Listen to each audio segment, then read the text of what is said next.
Good afternoon, everyone.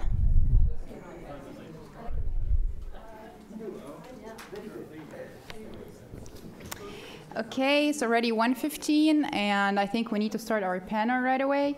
Every one of the panelists warned me that they want 45 minutes, so we have to start right away. Otherwise, I'll be in trouble. Okay, so hope you enjoyed your lunch. For those who just joined us, it's okay. We had an excellent keynote speaker in the morning by Dr. Shelby Tilhami, and then we had a panel on sectarianism in the region organized by my colleague, Dr. Christian. And now we're having our second panel for the day, which focuses on gender conflict and identity. So the main goal of this panel is to shed light on the challenges facing women post-Arab Spring, especially with the rise of sectarian politics and the escalation of violence against women in many parts of the MENA region.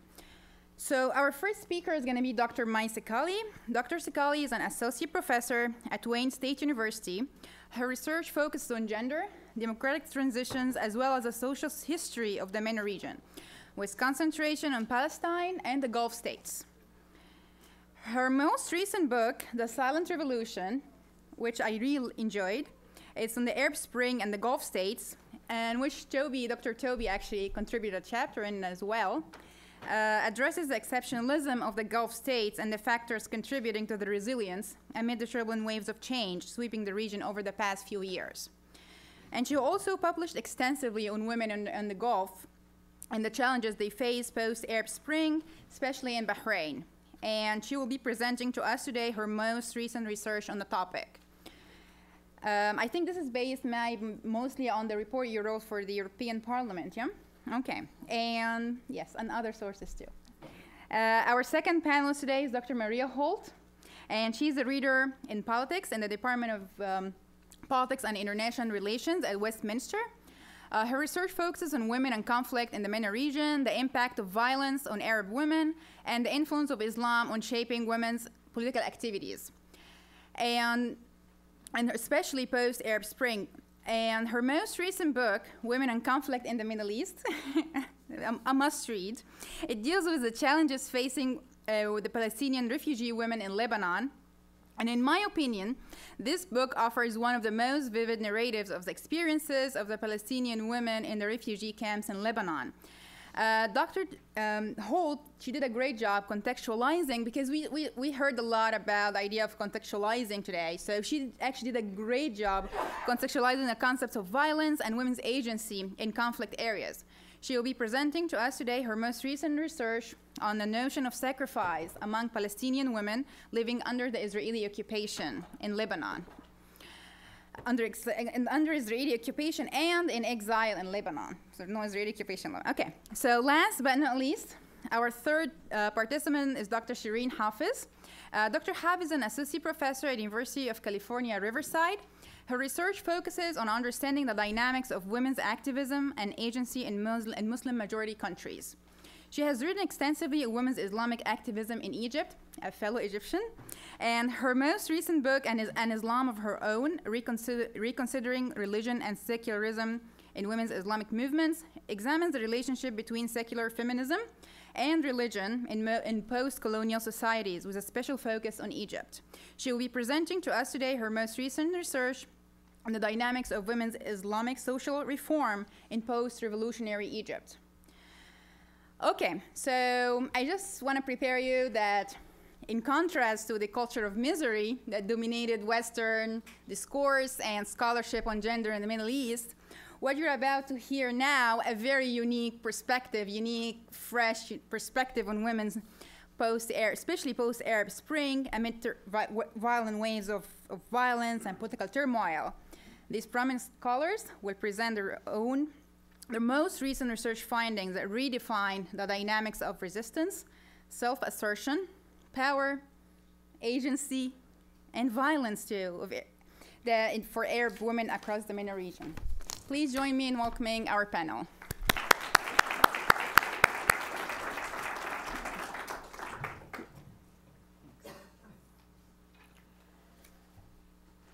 Good afternoon, and I would like to thank Baker Institute, Marwa, and all the program, which I found fascinating and very, very interesting. It's really enlightening to come and listen to these very active scholars. And it's a very important aspect. This conference is a very important, timely aspect of current events. Women, on the other hand, might bring us the solution that we seemed at a loss to find in the first panel. Maybe it is women that are going to find the context and the contextualizing in maybe dealing, not maybe with ISIS, but dealing with the dilemmas that the region is going through. In my talk, I hope this is the thing. Okay. I want to make sure that I know what to do.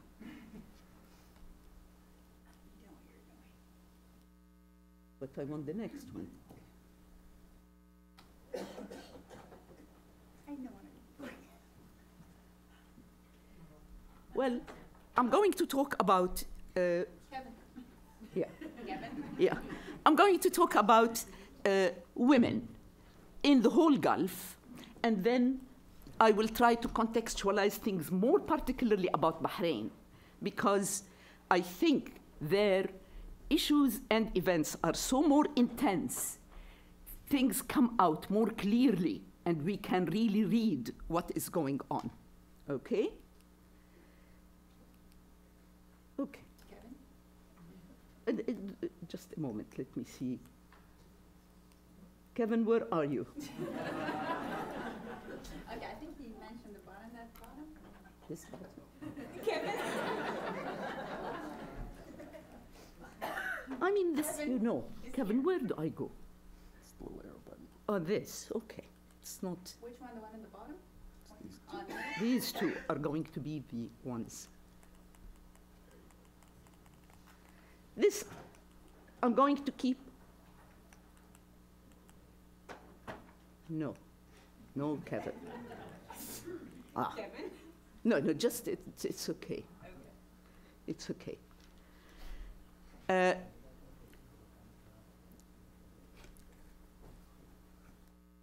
As I said, I will be talking more particularly about Bahrain in the course of things, but particularly at the end, I will bring as the events after the Arab Spring, how they have formulated themselves in Bahrain in particularly. First of thing, I would like you also to look at women of the 21st century. Gulf women, during the decades prior to the 2011 events, women have gone through incredible change. It's transformation. I call it, it's really much more transformation at large. And particularly globalization has a lot to do with that. Physical globalization supported by fast and incredible wealth, benefits. It's all coloring what women went through. The particular nature of Gulf society also at the time, from the period before 2011, helped in this process.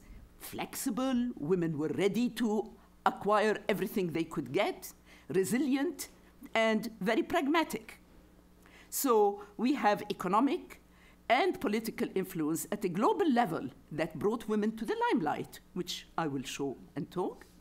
As well, it brought very, very serious dilemmas that the Gulf society had not lived through, particularly identity issues, paradoxical challenges between tradition and modernity, more recently, existential threats, as we all know and we talked about before. But certain issues are more important for you to understand the context of change. First, socially, the Gulf is broadly characterized by a patriarchal ethos and conservative religious, social, and cultural norms that underline the rights and privileges of men vis-à-vis women, while limiting women's rights. Family and personal status laws are guided by the Islamic Sharia, which is used to legitimize a non-egalitarian perception of women's rights. It's important to note that though the formal laws governing women are based on the main features of legislated Sharia, but in fact, the application are not necessarily so. The interpretation is sometimes widely differing in the region between socioeconomic classes, between ethnic groups. If you know women from the Gulf, you will know what I'm talking about. Women come out not to be constrained by Sharia, but some classes more so than others. So it's quite diverse, the situation. The second is the absence of democratic practices. More aptly put, persistent control by conservative authoritarian regimes governed by elites or elite families.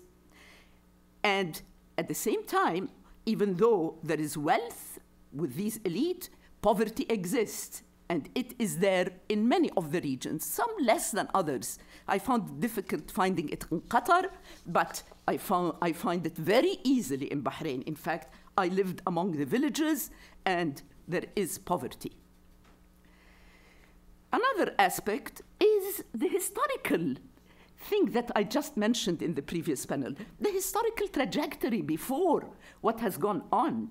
This tumultuous recent history of wars within the region, affecting the region since the 1980s, accelerated in the 1970s until the uprising of 2011 in the Arab Spring, all involving global players, mainly the US. We should never forget the US occupation of Iraq. As a result, sociocultural and religious differences have intensified and manifested themselves in sectarian and or ethnic divides such as Shia-Sunni, tribal urban, and Arab versus Kurd. One direct result, now I can come to this, one direct result of this globalization is a demographic nightmare. You know, you look at the numbers of the non-Gulfies on each side. This is an issue that even women, strongly feel it, mentioned it. They consider it an explosive danger. And that isolates their societies. They've become a minority in their homeland. They talk about the challenge and the serious challenge to their culture, language, religion, society, ease with each other. I mean, it's over and over. I'm a social historian, so take what I take as a social historian with a little bit of emotion, okay? And at the same time, I lived in these countries. I carry my work mostly in oral interviews, so I can't help this sound coming through, okay? But you just notice that the Emiratis make in some areas in Dubai, 8%, other areas a little bit 14, 15, but both the Emirati and the Qatari are really just an addenda to the society. They're very few. So, in the gender aspect of things, what are the achievements? How are they defined? How do they define this 21st century woman? She is the product of accumulated achievements in certain fields more than others. The most beneficial among those has been education, which naturally translated into the demand for employment, for financial independence, and finally for political participation and exposure. We'll look through them. Nevertheless, these channels for fulfillment and acquisition of status have been governed by all the limitations I mentioned before, which is the religio-cultural and political nature of the Gulf system, which are also the political system, patriarchal, conservative, and authoritarian. So remember those. In education, look at the literacy rate. It really competes now, today. This is which year here? It competes 2012 with word numbers. The bottom one is the word. Look at where Bahrain is. The dark color is the females. Look at the UAE, Kuwait. It's incredible, and Qatar. Illiteracy illiteracy is being eradicated. I don't think it's eradicated in the United States. I teach in Michigan. Okay? So money, wealth, education brought about quite a lot of changes to these women. Also, I taught at universities, and I have to tell you, in the Gulf, it is incredible how this has helped to lead outstanding level of higher education among women comparable to world numbers. And in that, we see that many females seek education. It's an out for them. They seek education, and they outperform males. I can confirm this, you know, because I taught really in Bahrain for quite a long time at the university level. And I've gone since then all over the Gulf, particularly to universities. I can tell you, women are outstanding. And there is nothing to be, yes. Yes. They make up over 50% of the overall student body, Qatar and the UAE having the highest in the world almost. So it's important to know. I don't want to go into details, but there is a lot. And if you want, you can ask me later on, because there are certain restrictions. Then you look to economy. Before the Gulf War, since before oil was discovered, women, all areas of the Gulf, were out in the public selling and buying. Okay? So with globalization, look at where they are in the labor force. Okay? By the 70s, because of wealth, gradually the whole region was engulfed in globalization, and women increased their number in economic participation in the market, both public and private.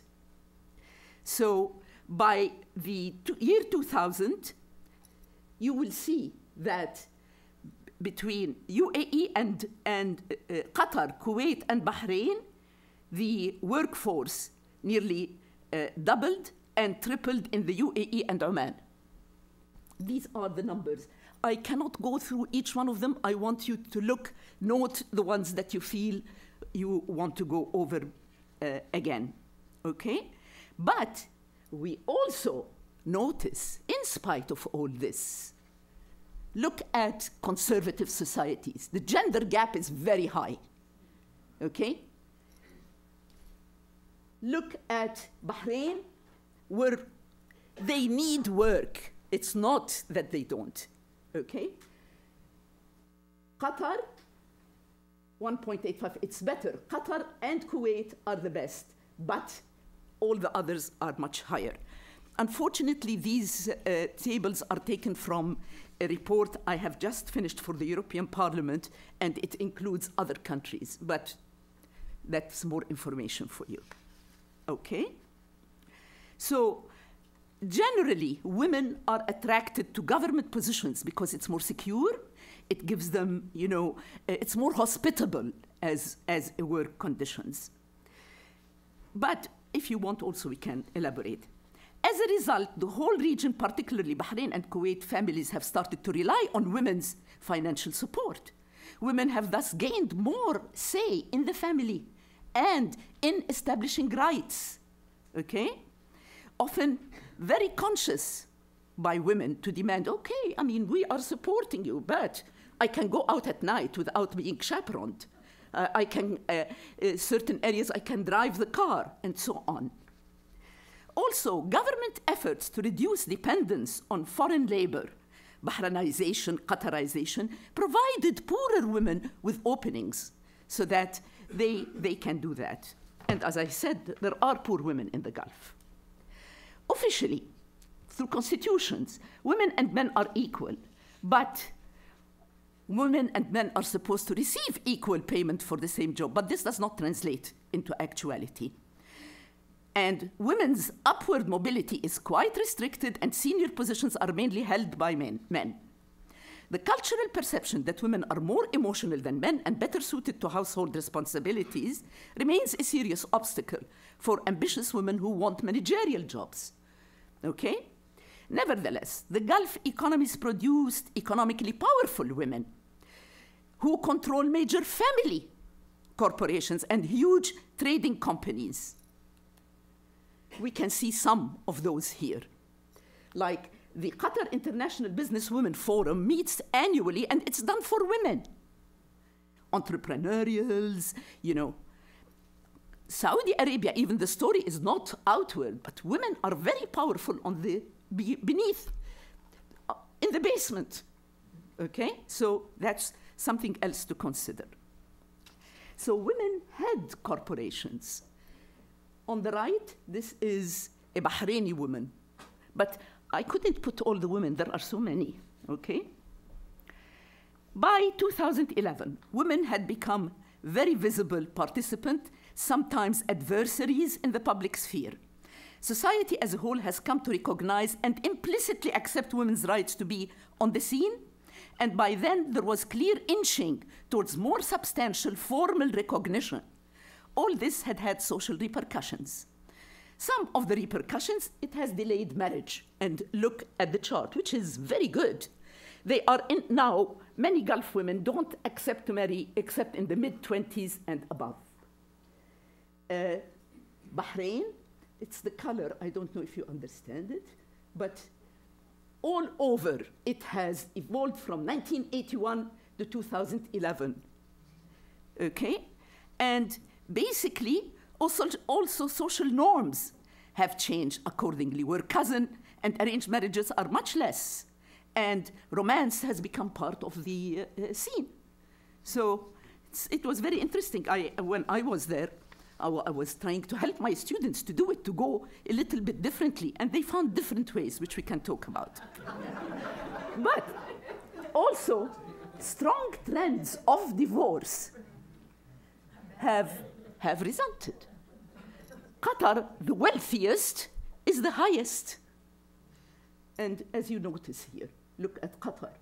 This is the blue one, the one that has really shot up. And it is written in the papers because it is of serious concern. It is, you know, generally, the Gulf family structure is slowly, very slowly, moving towards more individualistic urban structure than the traditional extended family. Nevertheless, despite these changes, a persistence of traditional family values is common and limits self-determination among women. Though highly educated and economically independent, many women still have to deal with this, but they find their ways, as I mentioned. Now, the more paradoxical aspect of these achievements is the political. These achievements are, even though many, but they are tempered by what the government wants. In some states, more than others, in Bahrain, Kuwait, and Qatar, have become visible. Women are visible as actors on the political scene. Western media has overplayed that to show the modernization and westernization of the Gulf states. And their alliance to the west of these. This, of course, echoes public policies of all Gulf states, who project themselves as modern, and they use women to represent this modernity by promoting their education and social exposure. Please, this is to show you women in positions of power, okay? In ministerial positions, before the uprising, women were very clearly there, okay? But some of those, even the 2014, Bahrain has gone down in the number of ministerial positions. It's only now 1. And the parliamentary positions, it's only 3. Okay? So that gives you an idea that these are, you know, passing, transient, because unless they represent the political voice, they cannot be maintained. But for political appointment, women have been appointed ministerial positions as representatives for the US, for the UK, South America, other major positions, okay? And in the ministerial positions, if you take what the UAE has done, very, very sensitive positions, okay, have been given to women. But let us look at some of these. They are royal women, many of those, in the highest positions. These are women who are supporter of the structure in the system. Sheikha Moza, Sheikha May al-Khalifa, Sheikha Lubna al-Qasimi. Okay? These are women in the limelight. Highly politicized portfolios, hardly, very important. But the broad political arena, women are poorly represented. Even those are only one, and they say the word of the emir, okay? At the level of decision making, they are not strong, okay? They only are symbolic, symbolisms. What I call them are cosmetic. But at the other end, with education, these are people that I interviewed, regular people, and they have reached fantastic positions too. The medical profession is filled with women. The education system, the higher hierarchies of the universities, it is women, okay?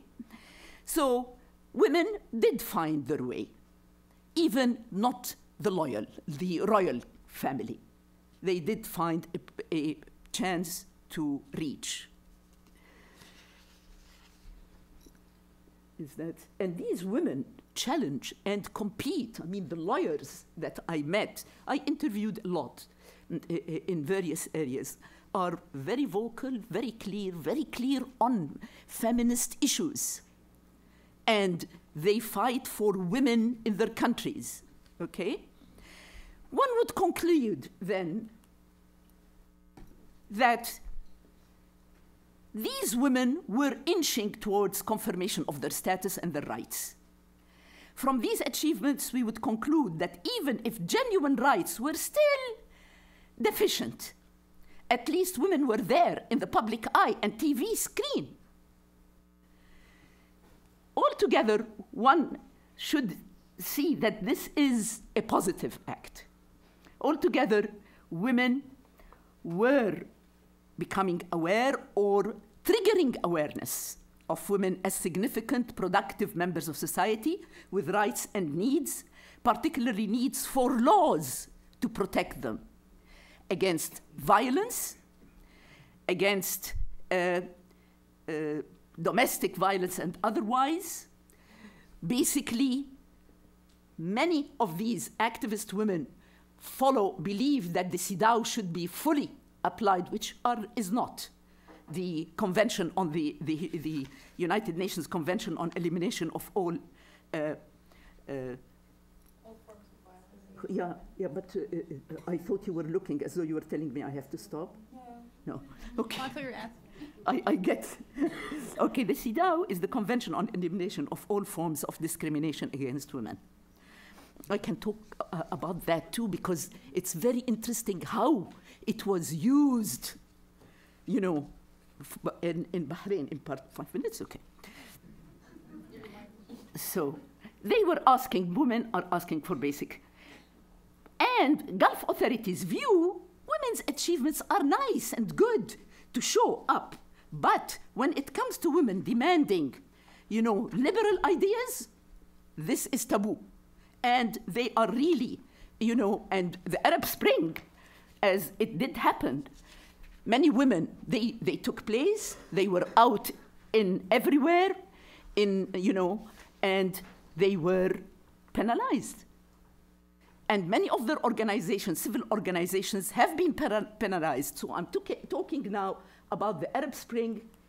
Here are signs of how women, and that's mostly women, even in Saudi Arabia, which here, Al-Awamiyya, where women were supporting Bahrain in their, but everywhere, women. Okay, I want to go back to the other one because I think we should look at this. So prior to that, the government and political system were very sensitive to any dissent. and they wanted the status quo. And when it happened, there were, intense reaction, very coercive, and the events were publicized, but not everywhere. And they tried to clamp on all sorts of media. All social media is now under complete controls. Although it's very interesting to note, I'd like you to know that women carrying placards never carried placards demanding women's rights. They were all very concerned about political rights at the time. I want to go to Bahrain. Please give me a little bit of time. 2 minutes. Female activists played a crucial role at the initial Pearl Square demonstrations 2011. And they paid a price with death, imprisonment, and torture, okay? Like men. Men were too. Even the medical groups who tried to help those who were there were put in jail and tortured, okay? So this has cowed and this has scared many of Gulf women. Generally in the Gulf, women are afraid to bring up issues very bluntly. They have to work, at roundabout ways. In trying to conclude something that I don't wish to conclude, but I have to, Bahrain, just 2 days ago, and that's why I've been staying up nights just putting it into perspective with quite a lot of interviews. It was the International Day of Women on the 8th. And women did not go out in streets. I mean, there are demonstrations every now and then, but they are crushed, and particularly it's in the villages in Bahrain. But women in civil societies grouped together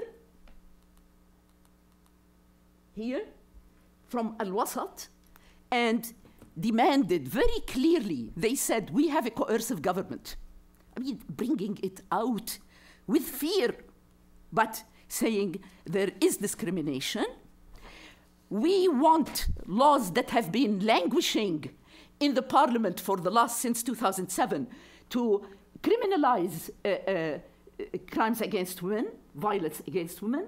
They are demanding the application of CEDAW's rights, which is pure equal rights between males and females. They are demanding employment because there is poverty in Bahrain. And women, I mean, the stories I hear, and women are 80% of the unemployed in Bahrain. And generally, this is, in spite of fear, women stood up. But comically, because I have to end it with a funny step. Okay, a couple of months ago, there was elections.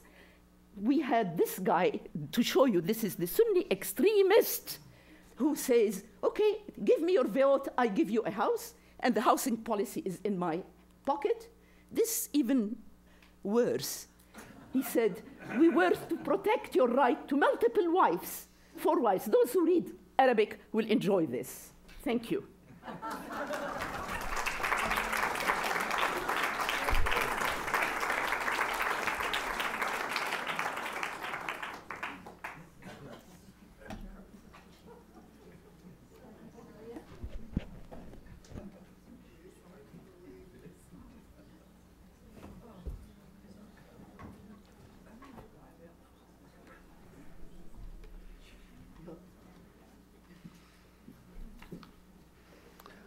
So, hello everybody, and I'd like to start off by thanking the organisers of this really interesting conference, the Baker Institute, and especially Marwa for inviting me. It's a great honour to be here. And I'm going to talk about Palestinian women in terms of sacrifice.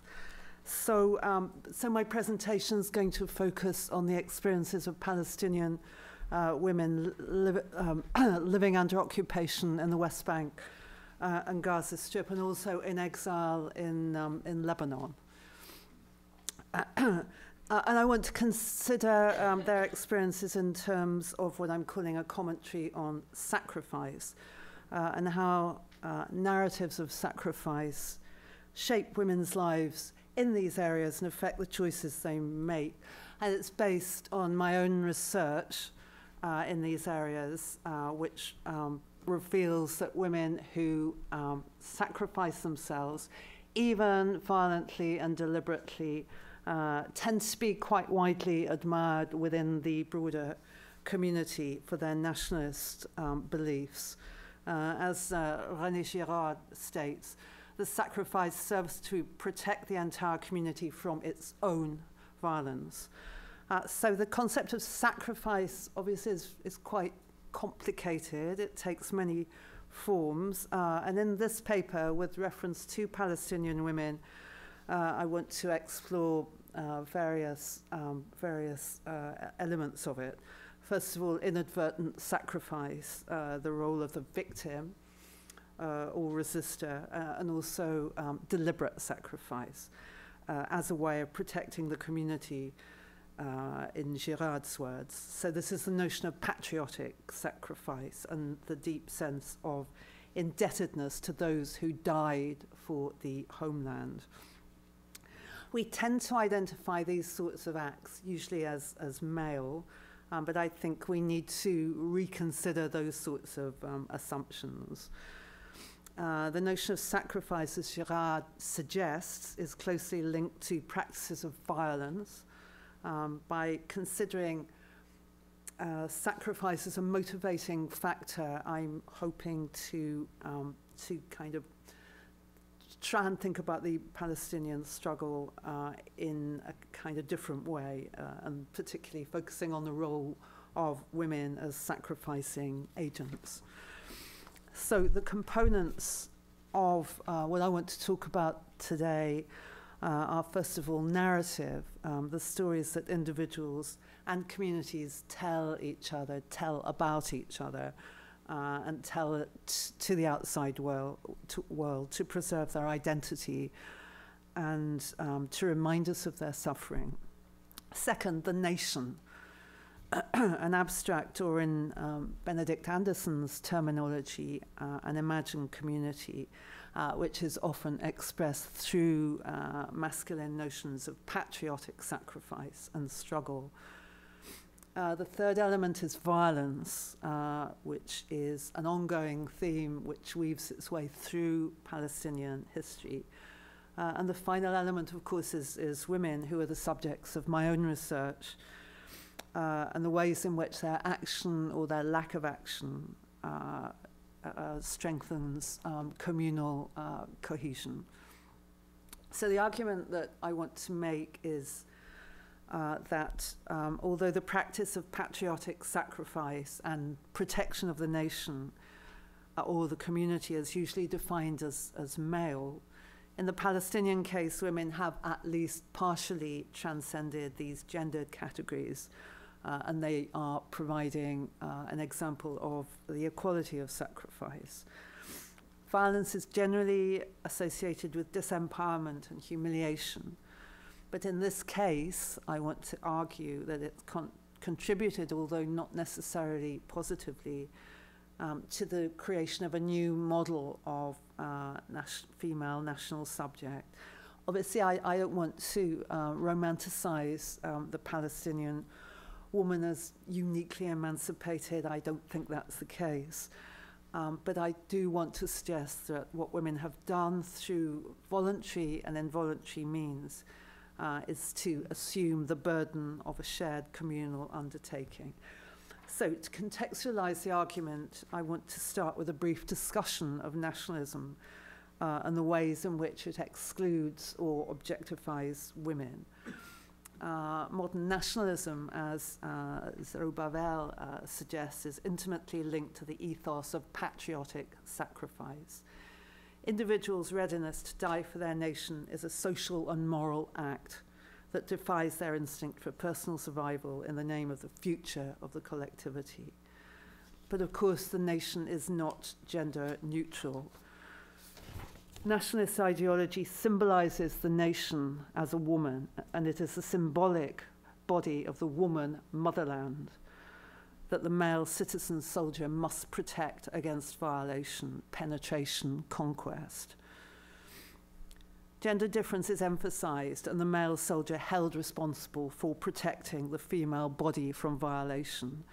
In the Palestinian case, it has been difficult for men to protect the motherland or to protect women from violation or conquest. And therefore, a more nuanced model of the national collectivity has emerged.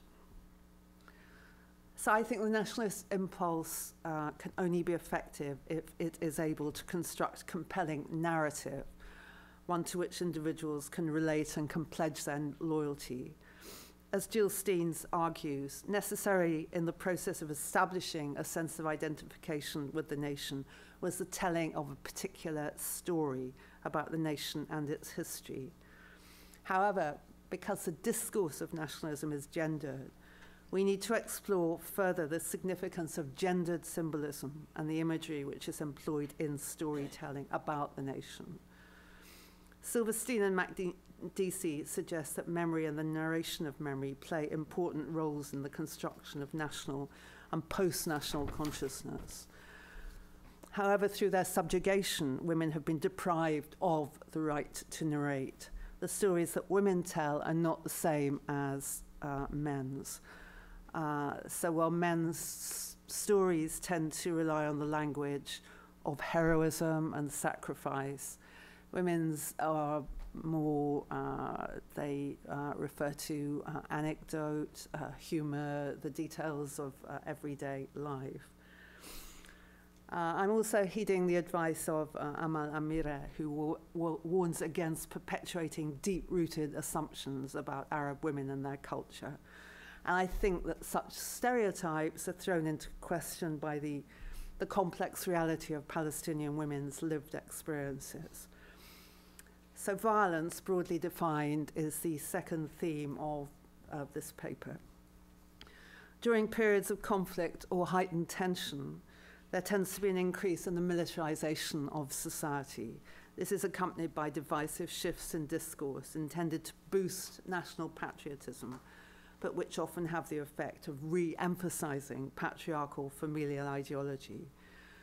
However, while wars are supposedly fought to protect women and children, gender-based violence, including the sexual torture and systematic rape of women, can be seen as a tool for the utmost humiliation of the enemy community.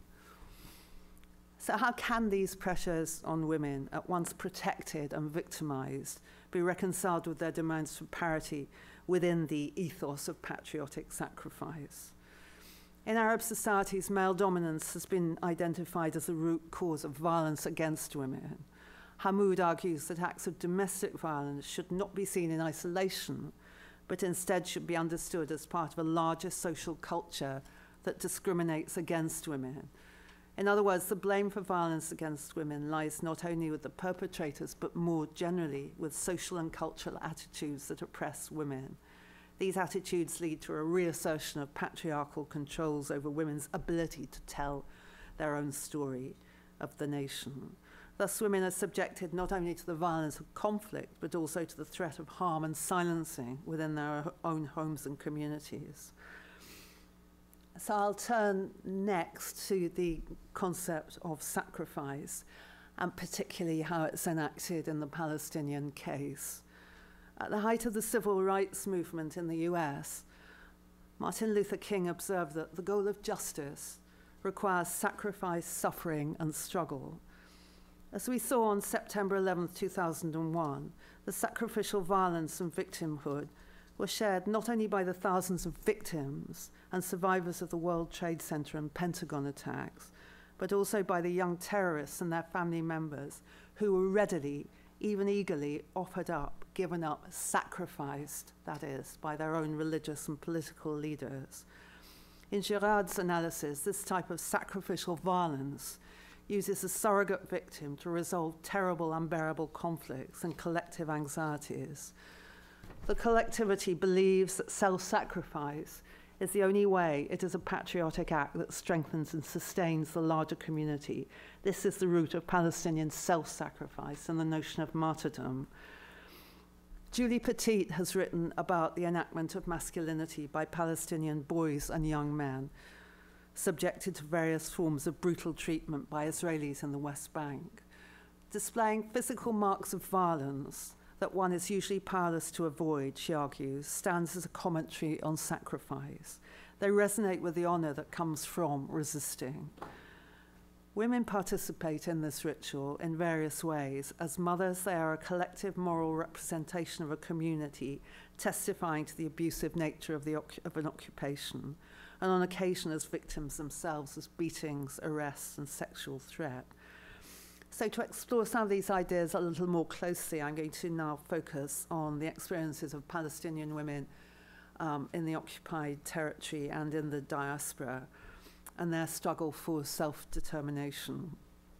From the early 20th century, when an emerging Palestinian nationalism came into conflict with Zionism, there has been a sense of an identity under siege. Women are as fiercely protective of their national identity as men, but the struggle to preserve the nation as a distinctive entity has, on the whole, been a violent one. In the West Bank and Gaza, and for Palestinians in exile, a particular discourse of nationalism has taken shape. It is one in which women have long played a determined and dynamic role. They're active in the nationalist, anti-colonial struggles of the first half of the 20th century. They were visible and vocal in demonstrations against colonial rule. Following their dispossession by the newly created Israeli state in 1948, Palestinians became a nation without a national territory, dispersed beyond the borders of their homeland and yet yearning to return. They experienced harsh living conditions, a denial of their right to self-determination, and very often the demonization of their cause.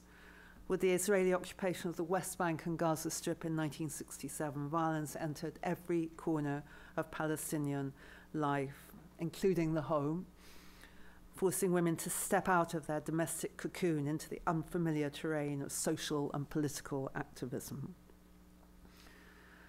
The violence of the occupation has caused a deterioration in Palestinian society.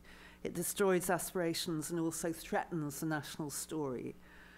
A strategy of Israel has been to target the vulnerability of women and girls, routinely harassing them in the public space so that they are discouraged from traveling, working, or accessing education. Such tactics have an impact on communal morale, but they also engender resistance. My own research has involved interviewing Palestinian women in these areas, in the occupied territories, and also in the diaspora, specifically in Lebanon. Their stories are conscious nationalist narratives intended to keep alive the ideas of home and identity. This expression of nationalism celebrates women's active citizenship. It also challenges the dominant image of victimization. So what I want to do, finally, is look more closely at three forms of female sacrifice. First of all, the victim or inadvertent sacrifice. Secondly, the violent self-sacrifice or martyr. And thirdly, the sacrifice as an act of non-violent resistance. So I'll start with the inadvertent sacrifice. A familiar image of the Palestinian woman living under Israeli occupation is one of victim. For example, the distraught mother mourning her dead son, the grieving widow, the woman forced to give birth at an Israeli military checkpoint. And I have an example, a woman I met called, I'm calling her Maha. She's 30 years old. She's from Nablus in the West Bank. Her husband was arrested and imprisoned by the Israelis some years ago. And at the time, they demolished the family's home in Nablus. When her house was destroyed, she said they did not allow her to take anything out of it. She asked if she could take her child's shoes, but they wouldn't let her do that. In her words, they came to the house at 3 a.m. It was unexpected. They called everyone out of the house and told me to go with them to show them the house. I felt like a human shield. So at the time, she couldn't think of anything. She felt very shocked. She realized she'd lost everything, all her memories, all her things, everything gone. She said she felt like a person without history. So she's feeling shocked. She's feeling very victimized by what had happened to her, and through no fault for her own. But she decided very quickly that she had to reject the label of victim. She said there was no time to feel homeless. She had to do something. So she moved to Ramallah with her children. She found a job, and they started very quickly rebuilding their life. So that was a rejection of victimization. The second category I want to discuss has been described as the unnatural sacrifice, the deliberate actions of the violent woman. There have been many female martyrs in Palestinian history, but none has been more contentious than the female suicide bomber, a figure that challenges the image of Muslim and Arab women that is dominant in a Western context as docile bodies. As Amire argues, while the oppressed body of the Muslim woman was offered as an important reason to justify a war, the female suicide bomber's body is purposeful, lethal, and literally explosive. It disturbs preconceptions about the suffering and victimized Palestinian woman as embodied in Maha's narrative, for example. The Islamist group Hamas acknowledges that men and women have the right to practice resistance. However well women are supposed to wage jihad by imbuing their children with Islamic values, jihad calls for men to take up arms. But another woman I interviewed, Amal, who's a journalist in the West Bank, sees it differently, and she said, the jihad movement sent women on martyrdom operations. They see the girl and the boy in this way. They see it as the highest form of jihad to choose to die for Palestinians under Israeli occupation. This is the bravest thing. So clearly, Palestinian women have not shunned direct action. Between 2001 and 2003, 6 Palestinian women successfully carried out lethal attacks against Israelis. Feminist writer Phyllis Chesler has described suicide bombing by women as another form of Arab honor killing. For Rachel Bell, female suicide bombers are motivated by anger, hate, and revenge. Others see their actions as proof of women's subjection to men or evidence of their failure in more traditional feminine areas. They're choosing martyrdom, in other words, as a way to escape the predestined life that is expected of them. So in this scenario, rather than making a choice to sacrifice themselves, women are treated as victims of coercive men and of their own culture. In other words, they're denied agency. And another woman I interviewed, 48-year-old woman, her son had been a Hamas fighter. He was killed by the Israelis. The woman's name, she's very proud of him. She told me he'd always talked about becoming a martyr, but she insisted women can also become martyrs. It's not violence against Israel. She said one cannot call it violence. If a woman kills herself, in her words, it's because she had a bad experience with Israel. The dismissal of this form of patriotic sacrifice as brainwashing or perversion appears to disregard the larger narrative and the perceived threat to Palestinian national existence. It locates women's motivations in more mundane concerns, whereas in reality the reasons for their actions are more complex. And if we judge by the evidence they left behind, nationalism is emphasized as their motive. But there are other forms of communal solidarity and sacrifice that are not so overtly violent. For example, the high point of Palestinian women's involvement in non-violent activities was during the first Intifada from 1987. Women took prominent roles leading demonstrations, setting up popular relief committees as non-violent alternatives to the constantly encroaching Israeli system, and running both their families and institutions while Palestinian men were arrested. Another example was during the 1982 Israeli invasion of Lebanon, when Palestinian refugee women performed countless vitally important functions to take care of their families, to rebuild their camps, to look after their children. They worked with their hands, they performed countless roles. They organized demonstrations and marches to protest against the arrest or the disappearance of their sons and their husbands. These are all examples of non-violent sacrifice. And another example took place in June 2007 when violent clashes emerged between Fatah and Hamas for control of the Gaza Strip. And a lot of Gazan people were very horrified by what was going on, by the violence that was occurring. And so they took to the streets, they went out to the streets to protest. And according to Dalal Salameh, who used to be a member of the Palestinian Legislative Council, women played a key role in these confrontations. They tried to prevent the factions from firing at each other. And Dalal said, the women behaved as nationalists and were courageous. And this event illustrates, I think, both the deterioration of communal solidarity, but also, importantly, female action as a form of sacrifice. These women raise their voices, they also risk their lives in order to diffuse the tension inherent in intra-Palestinian violence.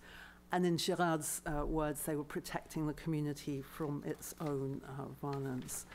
I'll go to the conclusion, it's 1 minute. I have argued, to conclude, I have argued that although the discourse of nationalism is gendered, some women are beginning to challenge its underlying assumptions of male privilege and entitlement to tell the national story. Palestinian women are an illuminating case through which to test arguments about changing gender dynamics in conflict-afflicted societies. They have claimed a central place in the national project through their resistance activities and their willingness to sacrifice themselves. The forms of sacrifice undertaken by women have been both deliberate as protesters, defenders, and martyrs, and also inadvertent as victims and bystanders. Nowadays, in light of Palestinian women's nationalist struggle against dispossession and Israeli occupation, it is likely that gender relations are being subverted as increasing numbers of women, young and old, engage with violence as participants and active resistors. Thank you very much.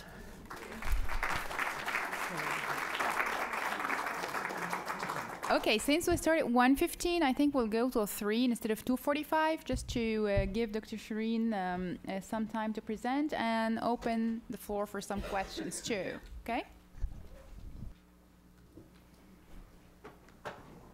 Thank you, Marwa. Oh, how did you do that? Oh, it's up there. Thank you, Marwa, for your introduction. Thank you for inviting me. Thank you to the Baker Institute. I have to say I'm at a great disadvantage. I'm the third panelist after lunch. And I also don't have May's fantastic sense of humor, nor Maria's British accent, so please bear with me. What I lack in those skills, I'll try to make up for by maybe challenging you a little bit into thinking about concepts of Islam and secularism and trying to, situate them in a way that is not binary. And I'm going to try and do that by looking at a specific case from Egypt, the case of women's Islamic reform, to somehow share with you my experience as an anthropologist. Of course, I'm the only anthropologist here, and that, of course, will probably present you with a very different perspective, because anthropologists don't look at the macro level. We don't use statistics. So my PowerPoint today is actually not mine. It actually belongs to the women that I worked with. And I'm not going to, quote all of these facts and all of these, numbers at you today, because our work is really focuses on specific communities. We sort of interact with them. We live with them. We get to know them. We observe them, and we have, these long-winded conversations, which is great because I'm very talkative. I will try to end very quickly so that we can go on to the next phase of today. So to begin with, in the wake of the so-called Arab Spring, a number of governments, as you all know, swiftly unraveled in Tunisia, Egypt, Syria, Libya, and Yemen. Millions took to the streets, calling into question the rights and obligations once promised to them. Yet the winds of change that blew across these nations brought more hardships than easy answers. And of course, listening to the panelists early this morning, we can see how the picture is rather dismal. So though populations find themselves today at the brink of political upheaval and economic collapse, as you all know, the now departed spring of 2011 has left behind a political impetus that cannot be reversed. So that's the good news.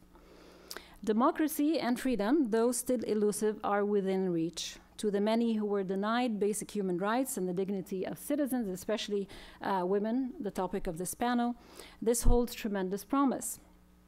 The promise of a democratic future, however, where citizens are treated with equality and dignity, becomes all the more elusive due to a major divide that has segmented communities and pulled apart families and neighborhoods. This is very common in Egypt today, where people are generally bifurcated across either religious or secular lines. So the secular-religious binary, or opposite, characterizes many of these rifts, and the events following the initial uprisings in the Arab world have witnessed the repercussions of this very powerful divisive dichotomy. So I can just tell you a very quick story. When I decided to study Islamic movements and women's Islamic movements, my father, who was quite a good Muslim man by many standards, who was also identified as a social secularist, said to me, "No, don't study religion, stay away from religion." So I was kind of shocked and taken aback by his attitude, and I asked him, "Why do you say that?" So he said to me, nothing good will come out of it. Stay away from religion. So to him, you know, studying religious movements and religion is something that is something that you need to stay away from him. So I was, kind of confused about this for many years, and I was like, how could you be Muslim and religious, but at the same time identify as secular, social secular? He actually spent most of his career working for Gamal Abdel Nasser, who was the president of Egypt after 1952. So it was kind of, an inspiration to start thinking about these problematic relationships that exist in our normative assumptions about what is religion, what is secularism, and why are they such combative categories, and why do we internalize this notion that they are opposites. So the field of the anthropology of Islam, and specifically in the Middle East, there are many scholars led by anthropologist Alal Asad who argue specifically against the reductive impact of thinking along binary lines to grapple with the nature of Islamism and secular modernity. So basically the work of these anthropologists is to study Islamic movements today, to demonstrate that there are so many mutually productive categories, so many mutual ways that you can understand these categories without seeing them as distinct binaries and opposites. Arguing that Islamic movements are complicated by the mutually productive principles of Islam and secularism, these scholars have demonstrated the limitations of imposing a secular Western-centric historiography to understanding the genealogy of Islam, which, as Asad has demonstrated, is neither hegemonic nor anachronistic, but rather is a discursive tradition that responds to power. From this point of departure, I ask how proceeding from an understanding that religion and secularism are mutually productive discourses may present us with new consideration of women's activism in Islamic movements. So my goal is not to argue, like other scholars have argued, that, Islam is modern, because we all know it is, or how it is compatible with modernity, because we all know that it can be.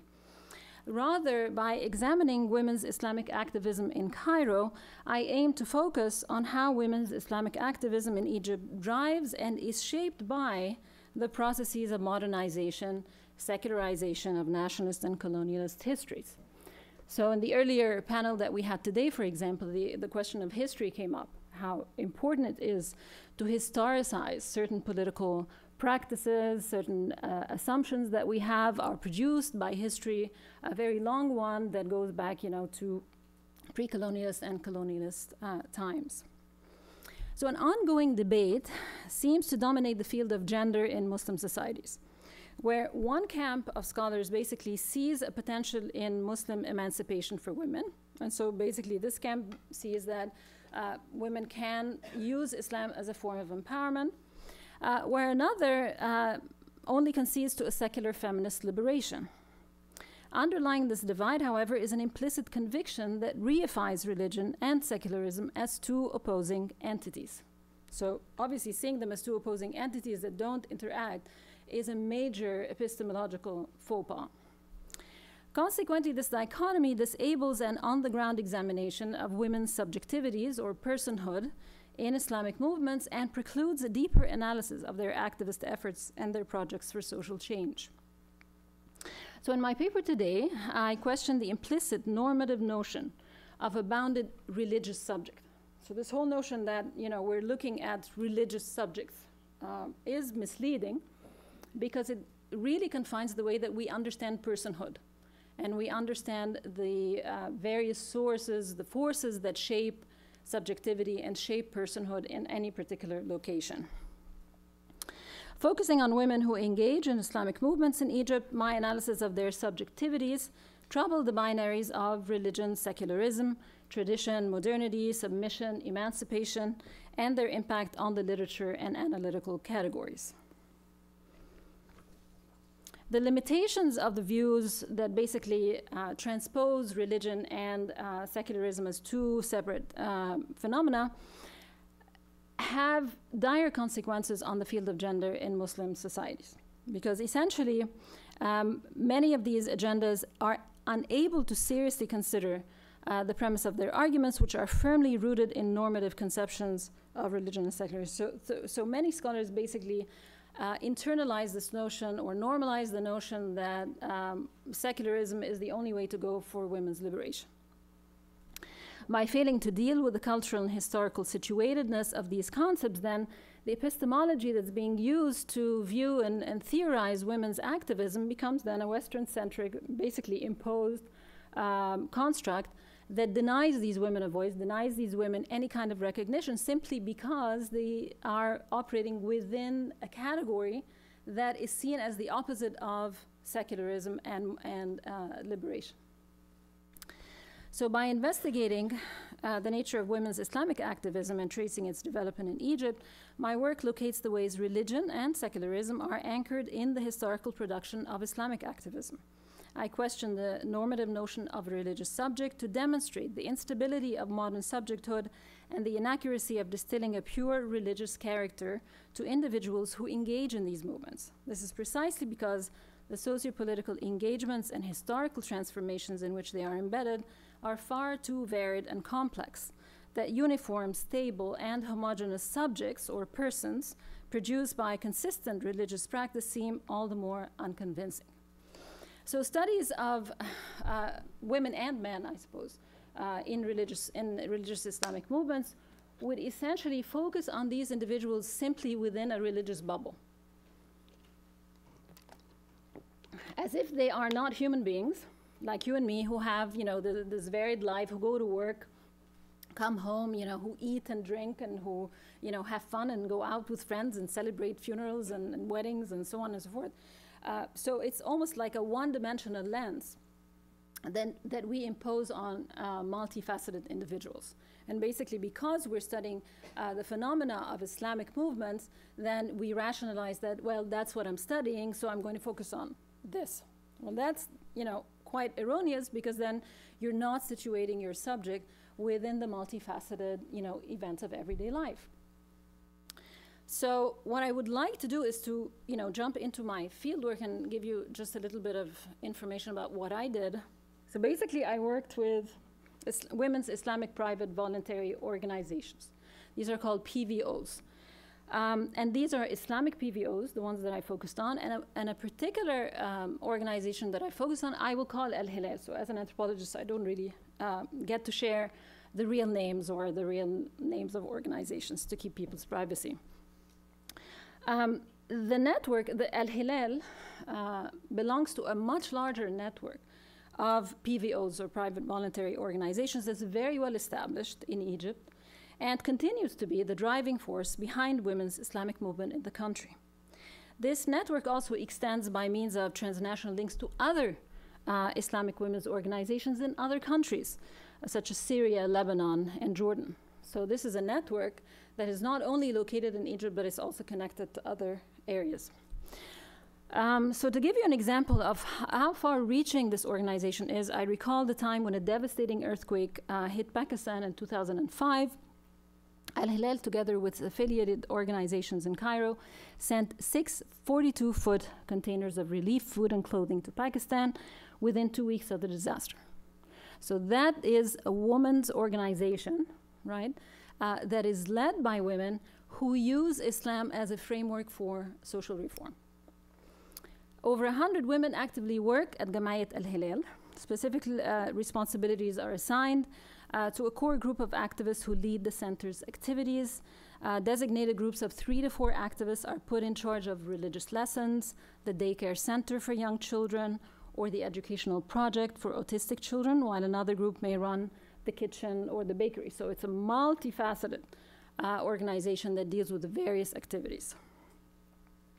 So the women of Al-Hilal work to promote an Islamic form of development in both urban and rural settings. In a village, which is the subject of this case, located on the bank of the Nile in Middle Egypt, I observed the nature of Al-Hilal's projects and the vision the women activists adopted in their plans for development. It was apparent that whereas Islamic teachings were the driving principle behind the development project, these could not be separated from the state's modernizing schemes and the Al-Hilal's activists' own interpretation of Islamic beliefs and traditions. So in other words, it was impossible to witness these women transform these villages, apply these principles of Islamic social reform without seeing how similar what they were doing was to secular modernization projects that were historically applied by nation-state building projects that were affected by colonialist regimes, that harken back to historical transformations of Egyptian society. How can we separate this from what they're doing simply because they call it or they frame it in Islamic terms? So this was a conundrum, and it was becoming very clear to me that, that this has to be theorized. The activist women I grew to know during my research described their social activism in religious terms, thus crafting an Islamic agenda that spoke to divine ordinance, heavenly reward, and the principles and ethics of Islamic teaching. The ethnographic material culled from my fieldwork experience in Mehmet, which is the name I give the village, attests, however, to the subtle imbrication in their activism of embedded liberal secular values and principles of modernization propagated by colonialist and nationalist regime in Egypt. As subjects of a modernizing state that has focused its institutions on the inculcation of modern liberal values in its population, the activist women of Al-Hilal mirror a complex matrix of Islamic notions of development as worship and liberal modern schemes of development that become appropriated and normalized as part of their Islamic discourse. A number of these modern liberal ideals are not in themselves alien to Islamic principles. So they do exist in Islamic teachings, but the way that they are practiced and applied then, relates directly to secular modern schemes. So rather, activist women weave these various threads that are inculcated by decades of modernizing projects and that are mutually embedded historically into what to them is a coherent body of principles that undergird an activism that they define as Islamic. While this may be the argument here, it's also important not to gloss over the discontinuities and inconsistencies in all of these processes. Whether on an individual or social level, socializing processes and subject making do not follow an assembly line production. So, if you're familiar with the work of Deleuze and Guattari, for example, they remind us that modern subjects, desire and individuality are heterogeneous, meaning that there is multiplicity and variety in the subject, as Professor Tahlami was discussing today, that people can have multiple identities, but can also be shaped by multiple forces and can also internalize, multiplicity. And that's the nature of the modern subject. So to identify some traits and claim that these are related to a particular ideology or a specific cultural origin is misleading in this debate. This is principally because discursive traditions, such as Islam and liberal modern principles, are themselves rhizomatic, meaning that they are not linear. They do not follow a straight line and cannot be isolated or untangled from their mutually embedded history. Attempting to isolate these trends essentializes each of these discourses. So we cannot lose sight of distinct genealogical historical processes. Obviously, you know, Islam in Egypt, liberal secularism in Egypt, both followed certain historical trajectories. We can't deny they exist, but we cannot also ignore the fact that they are totally interrelated. So what I would like to share with you here, this is, okay, so this is actually from a PowerPoint that the women I worked with in Al Hilal shared with me. So they essentially have this PowerPoint that they used to, you know, sort of report back to Al Hilal about their work in this village in Middle Egypt. So this is their PowerPoint that I'm sharing with you now, that I kind of transposed into a PowerPoint program. So some of the things that you will see here may be a little askew and is not the original PowerPoint. So basically, this is a list in Arabic, obviously, of the various villages where the women worked. So they have every, you know, like a timeline with the dates of each village and where they worked. Then they address the target community. What is the target community?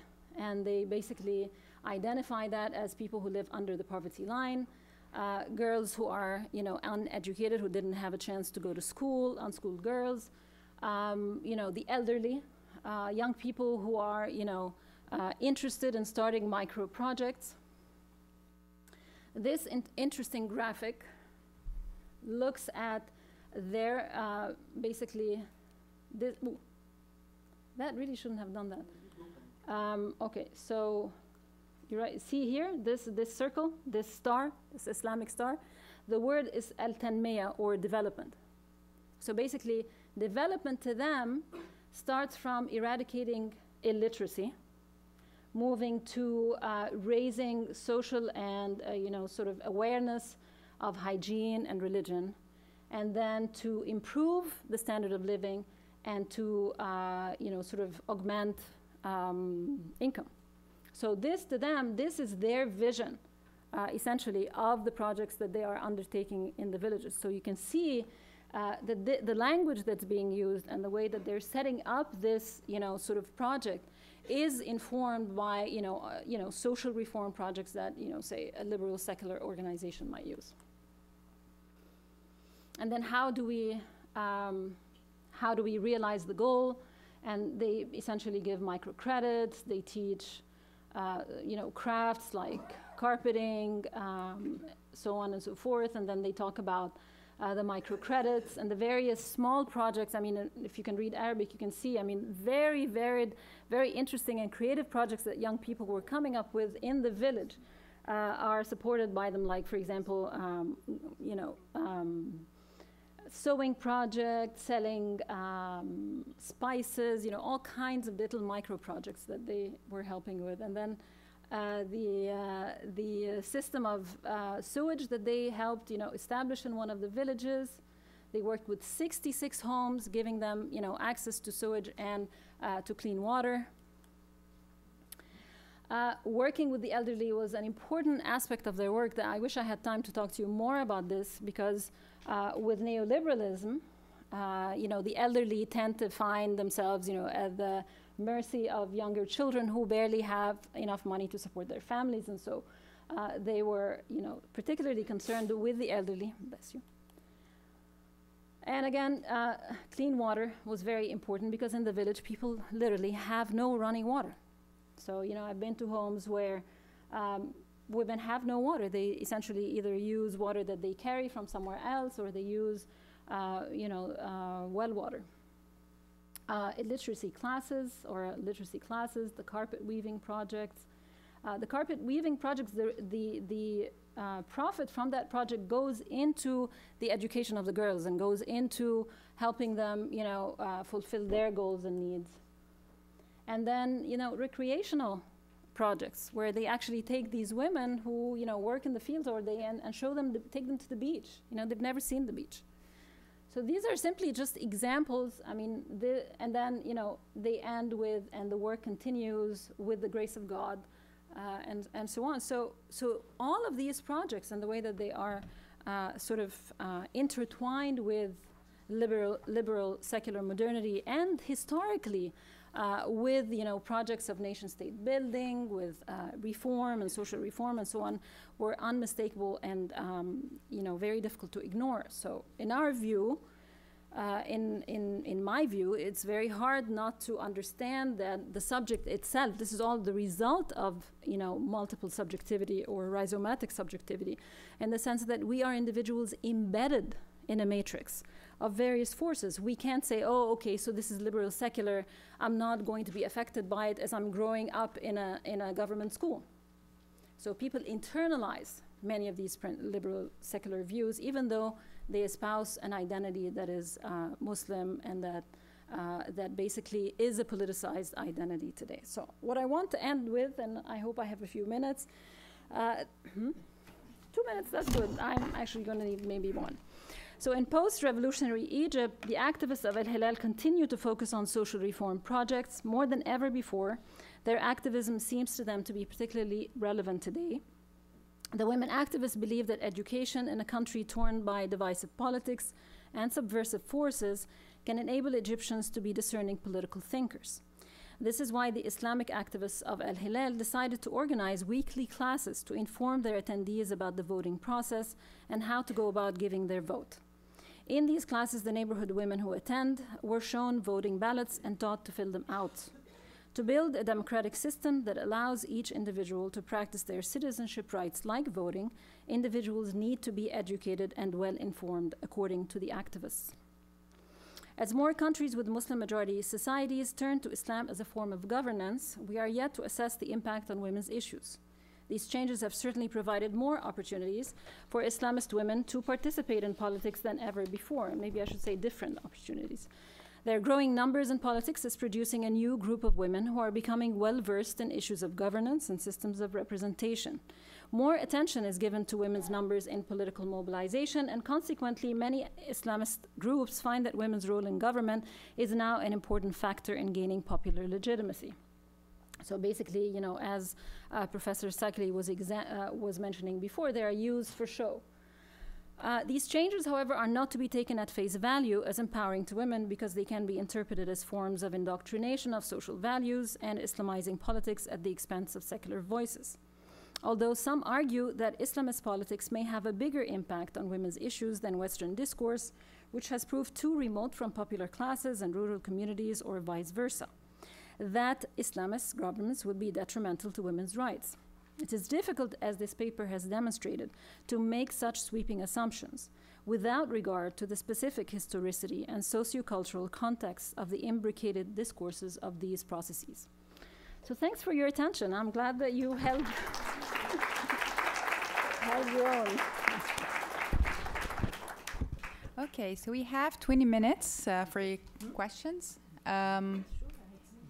We can start. I'll take 3 questions at a time so we can save time. Okay, yes? I'm really heartened by the presentation about these basically self-generated social organizations that do good. Are there other things like this going on in any of your other areas of study? Okay, second question. That's fantastic. Okay, second question, Brian? I was hoping the panelists could comment on the way that the women they work with understand the idea of feminism, and if it is relevant to what they're thinking. Okay. Any more? Ariana has a question, but if anyone else. Could I cut? Yes. Mine actually follows along with that. The term feminism means a lot of different things to a lot of different people. Okay. And I think something that has not been defined yet today is what is the definition or the perception or the understanding for men and women in these different countries. And does it change by countries, or is there a collective thought process? What is feminine? Even in the States, I'm shocked. Well-educated women that I talk to, they talk about feminism, and they'll say stuff. I go, oh my gosh, how far off you are. Okay. And, That's a great question. It's not a fundamental understanding. This is so a great I throw question. that out to all of you. Okay. Please give a little. Okay, I can take. Follow with what you're saying. I can take one more. We're on. Yes. We're engaged.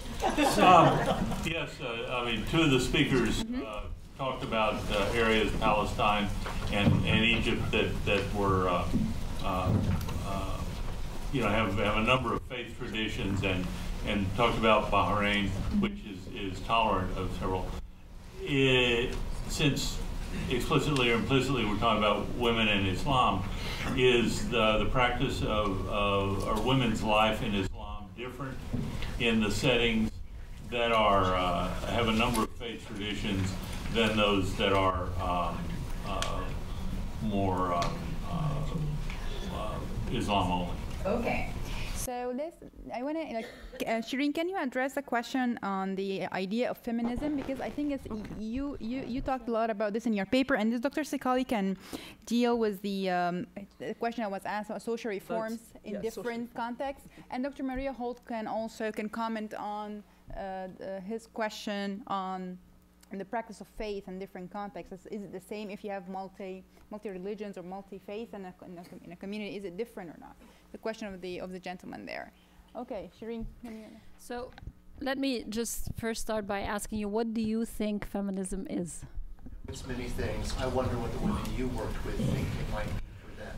Well, if you're using feminism from a Western perspective, I mean, this is a Western-bred concept. So basically, it emerged in the West with particular historiography here in the West, and spread to the rest of the world in different shapes and forms. And also, there are notions of empowerment in different parts of the world that may differ and maybe even oppose the notion of feminism that is defined by the West. In particular, we have to look at the history of colonialism in the Middle East to understand that the word feminism can sometimes be a bad word in the Middle East. So to go back to the lecture that we heard from Professor Talhami earlier on, that you protect the thing that you are afraid most that you will lose, right? I think that, or you hone the thing that's under attack. Colonialist regimes in the Middle East, and specifically in Muslim majority countries, have essentially use the assumption that women are oppressed as a way to undermine patriarchal authority. So this was, women and gender in particular was targeted as an issue to undermine masculinity and hence fragment, the Muslim family from within.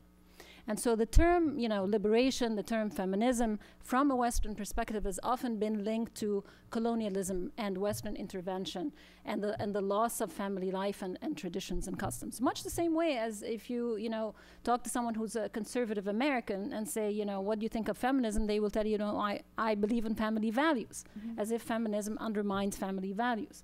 So this history of colonialism has essentially, constructed the term feminism in those terms. When we look at women's Islamic groups, for example, they too, shy away from using the term feminism. And in my research, some of my older research, I have been very interested in this term, trying to understand why do women essentially are repelled by that term, by the word feminist. And simply it is because they are discredited. Their efforts can be easily discredited. As just simply, mouthpieces for the West when they espouse, a feminist identity. So some of them strategically do not use the word feminist so that they can basically call for rights that would otherwise, be much more practical to do. And some of them simply do not follow the feminist, principles of liberation, freedom, independence, and autonomy as essential rubrics for women's liberation. They find other forms of activism or other forms of existing in society and contributing to it as more conducive to their own context. So basically, they find that the word feminism does not apply to their own context. So I don't know if I answered both of your questions at the same time. Okay, Dr. Sekali has a little bit. Just a small comment on the same thing. In the Gulf, there isn't one common perception of what is feminism. Basically, at least from my experience and the interviews, if I go to the villages in Bahrain, what is feminism to them? Don't scare us. That's how they look at, and is this a West? But the educated strata and many of those activists in the organizations are very much within that line. They do not want a Western perception. They understand that within their own culture, they believe their empowerment within their own religion, their own culture, their own as a feminist. acquisition. And the Islamic feminism also was a reaction to it's like a secular kind of Western ideas of feminism. So it's another story that we can discuss over lunch. Okay, so Maria, do you want to address the question of the gentleman about women's lives within Islamic societies? Yeah, I mean, obviously in the Palestinian case, it is a majority Muslim environment. And that has had some effect on the way the struggle is being waged more recently. I mean, traditionally the Palestinian struggle is very secular. The PLO, which represents the Palestinian people, has always been a secular organization. But I think in light of the fact that that form of struggle was seen as not particularly successful, you can see that some Palestinians, including women, turned to more Islamic forms of struggle in order to realize their objectives. I mean, this isn't the main. I think we should be careful though, because it's not the main thing. I mean, it is an Islamic environment, but it's also a conflict environment. So there's a struggle going on there, using whatever tools are the most appropriate or might be seen to work. And that's why Hamas, I think, got elected in 2006, because it was seen as providing a more dynamic, more effective alternative. And women saw that too. Women appreciated that. And there are many women who very much support Hamas. Hamas has a quota system, so there are women MPs who've been elected as a result of that election. I think it's quite complicated, and I think it's different to talk about Palestine to other Muslim majority areas in that region. Thank you, Dr. Maria. So you're going to address the question? Just the question on social work and social. In fact, in Bahrain at this time, and that's information I've been receiving in the last few months, women have been galvanized in order to find alternatives to lack of employment. And now on the smallest scale, women work at home and bring them to, there are Sunni women as well. It's not only the Shi'i who are the poor women. And they now do quite a lot of these crafts and things and are trying to create another method of a livelihood for them. So it's women's ingenuity. It's their capacity to always, in times of distress, in times to find solutions.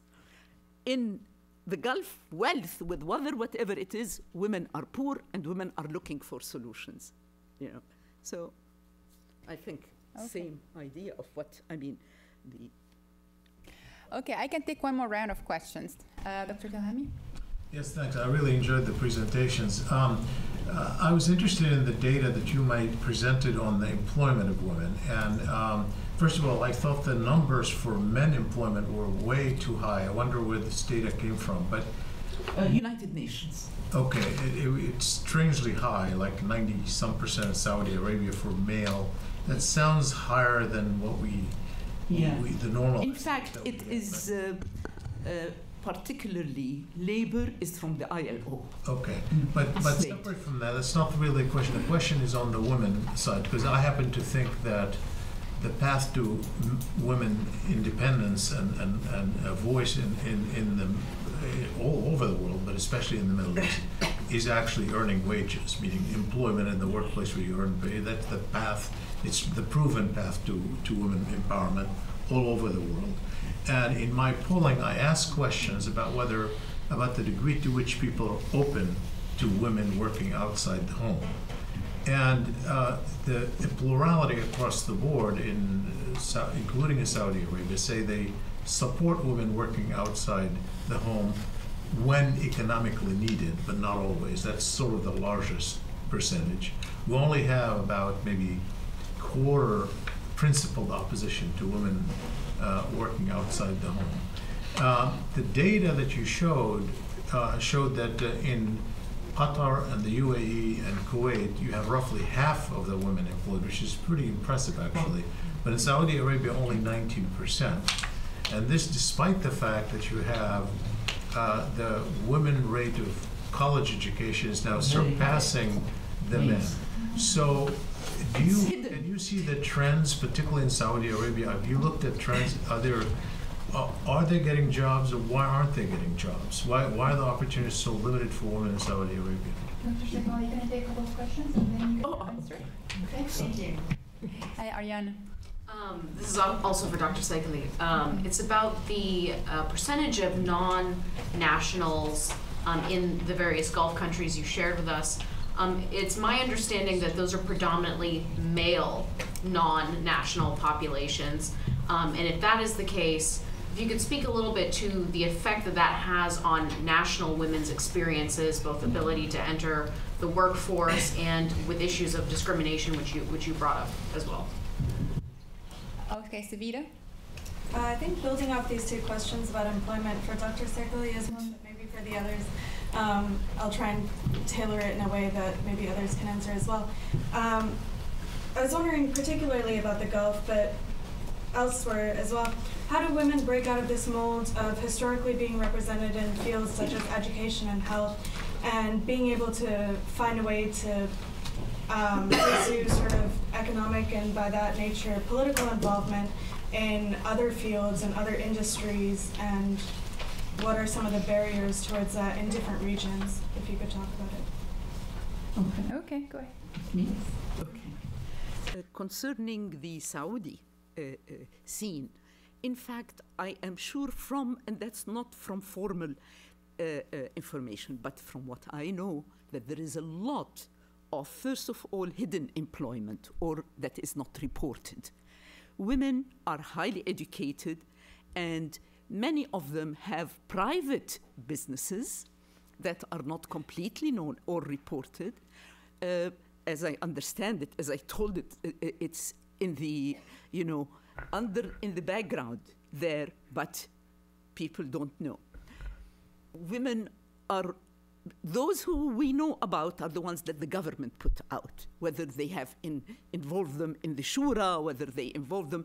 And these can give you an idea. If you take the names, and they are quite a large name of women in the Shura Council appointed by the previous king, all of these are productive women.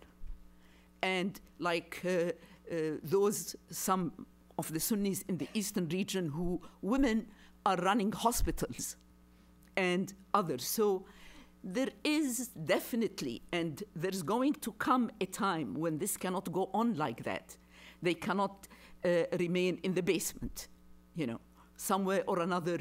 Certain things are going to come out and explain themselves. So Saudi Arabia, I have with you a point that there should be much more study on that subtle aspect where we don't know. And the Saudis that I know, Saudi women, are empowered.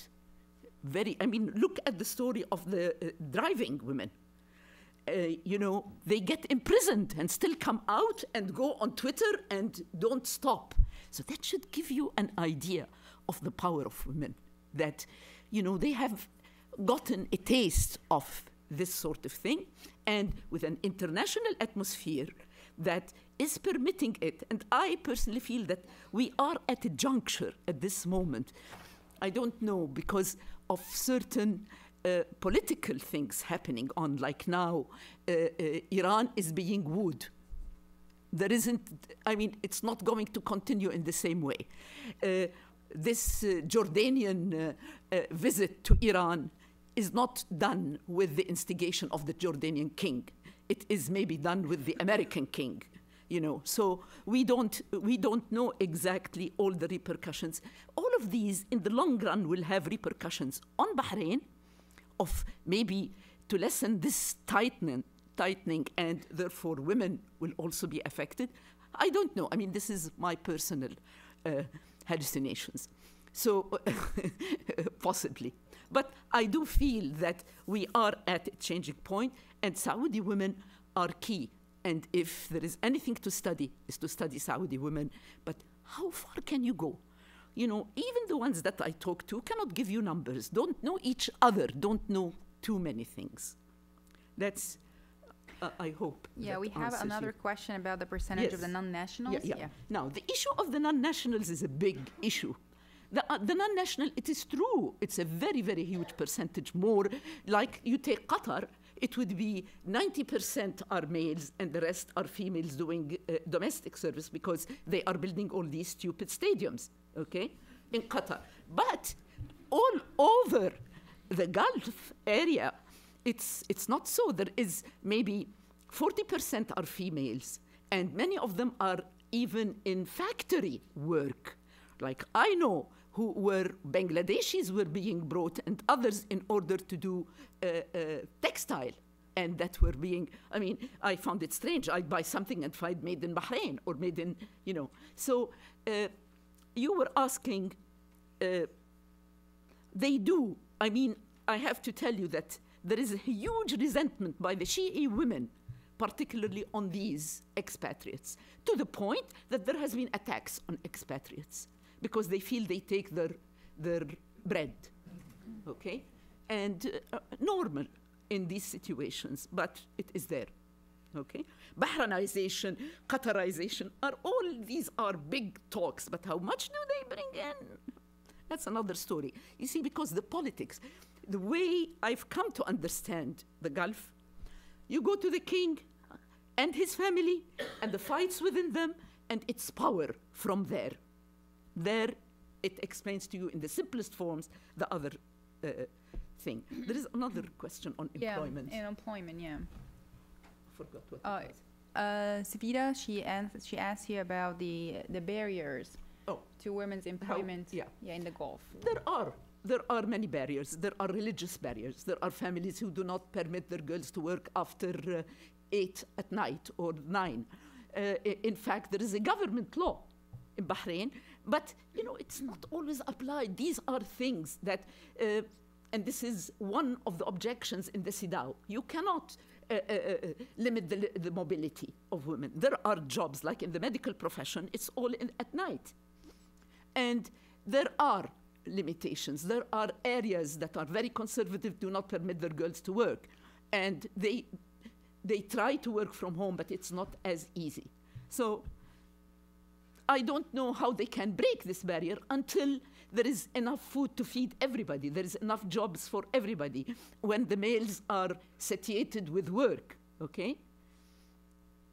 Okay, I can take one more question. We have a few minutes. Darush? Just a very quick one. I'd like to ask the whole panel about their knowledge of activities within the MENA region, of how women are involved in countering narratives which are usually used by extremist elements or even taught by imams in various different madrasas and so forth. I specifically highlight the Algerian case where the women have been used and have actually been part of a program sponsored by the government there, where they are used to counter all these narratives. So if your experience would be. And Tunisia is a very good example too during independence. So, okay, so I'm going to start with no? Okay. Who wants to address this question, the efforts of women to... I don't think there is, personally, I don't, at least from my experience, I don't think there is smart policy and a policy like within the governments to really counter the narratives and take women in order. Women are used in order to symbolize the greatness of the system, okay? But now, in order to counter these religious extremism, they have not yet reached that. I don't know, maybe pretty soon they will, because it's getting too close to home and it's scary, you know. But I haven't seen, I know what you're talking about. I mean, about, you know, the Algerian and other, even Tunisians, counter that. There are women who come out talking about, you know, clarity of extremism is not our role. We are Muslim, but we are not, and so on. I haven't seen it in the Gulf. There's an example of Morocco too in 2004 when they initiated the Mudawana, and with the Casablanca bombings and rise of extremism in Morocco. And the regime actually used women and reforms to women by initiating them with the WANA in 2004, kind of to diffuse the impact of Islamism in Morocco. And they actually use women as a tool to kind of release this surge of Islamism. And it happened in Tunisia too during independence when the 1956 and the Code of Personal Laws, they wanted to push for women's issues, kind of to distract from the, kind of diffuse the impact of Islamist parties in Tunisia at this point as well. Yeah, because don't forget, also Algeria has had a history Yeah. of women activists from the very beginning against the colonial power. So, like it's a pattern of really, you know. But this didn't happen in the Gulf yet, and there's hopefully it will very soon. It's happening on a daily basis as well. I mean, it doesn't have to be a concerted effort. It doesn't have to be led by the state, but women everywhere in Egypt, in Morocco, in Tunisia, they're out there. They're protesting certain laws. They're protesting certain treatments. So they have been, you know, actively taking on Islamic text, for example, to try and reinterpret it from a woman-centered perspective. These efforts have become quite well known now, and there are many women scholars who are well known for this kind of approach, you know, reinterpreting the Quran from the perspective of women. And so, you know, some women here in the U.S. have also been engaged in that effort. Well, one last example that just came to something else, but that's on a private, I'm saying it takes different. One last example that just came to my mind is actually in Egypt right now, was the electoral law, the new electoral law in Egypt, where the 3/4 for individuals, 1/4 for electoral lists, versus party, which you can run as a party as an individual as well. Within this quota, within these lists, the Sisi most recently, in order to kind of minimize the amount of seats that can be gained by Islamists again. So women actually have 56 out of 120 seats in this quota, in this party list, as another way to get women in, to limit the effect of Islamism too. So this is another way, this is another example that just came to my mind as well. Okay, so we're done, and I hope you enjoyed it. We're gonna take just a 15 minutes break, and then we're gonna come back with the last panel for the day. Thank you.